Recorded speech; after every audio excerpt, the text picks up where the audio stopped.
দক্ষিণ ভারতের ফিল্ম ইন্ডাস্ট্রির দুই তারকা নয়নতারা ও ধানুষ।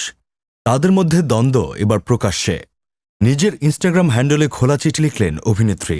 নয়নতারার মুক্তির অপেক্ষায় থাকা তথ্যচিত্র নয়নতারা বিয়ন্ড দ্য ফেয়ারি টেলে একটি নির্দিষ্ট ছবির ফুটেজ, গান ইত্যাদি ব্যবহারের জন্য ধানুষের কাছে অনুমতি চান তিনি। তবে বারবার তা নাকচ করে দেয়ায় প্রতিহিংসা পরায়ণ হয়ে উঠেছেন ধানুষ বলে অভিযোগ করেছেন অভিনেত্রী। 2015 সালে মুক্তি পায় নানুম রাউডি ধান ছবি, যেখানে অভিনয় করেছিলেন নয়নতারা ও বিজয় সেতুপতি। ছবির প্রযোজক ছিলেন ধানুষ। সেই ছবির বিটিএস থেকে 3 সেকেন্ডের ফুটেজ অভিনেত্রী নিজের তথ্যচিত্রের ট্রেলারে ব্যবহার করায় ধানুষ আইনি নোটিশ পাঠিয়ে 10 কোটি টাকা ক্ষতিপূরণ দাবি করেছেন বলে অভিযোগ নয়নতারার। সামাজিক যোগাযোগ মাধ্যমে দীর্ঘ খোলা চিঠিতে এমন নানা অভিযোগের কথা জানিয়েছে। চিঠিতে অভিনেত্রী পরিষ্কার উল্লেখ করেন, তার আসন্ন তথ্যচিত্রে ওই নির্দিষ্ট সিনেমার কিছু ছবি, ফুটেজ, গান বা ভিডিও ব্যবহার করতে চান, কিন্তু এ সমস্ত ক্ষেত্রে একটি কপিরাইটের ব্যাপার থাকে।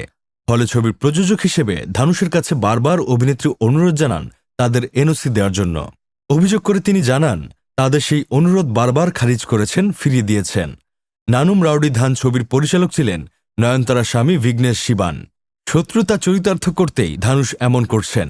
তার কথায়, অন্যের ভালোয় খুশি হন না ধানুষ। এই ছবি যখন সাফল্য লাভ করে তখনও নাকি ধানুষ ভালোভাবে মেনে নেননি সেটা। সেই হিংসা থেকেই এমন কাজ অভিনেতা প্রযোজকের, দাবি নয়নতারার।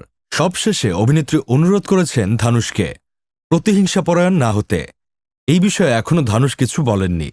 বিনোদন desk, Sadman Sakib, Bangladesh news today.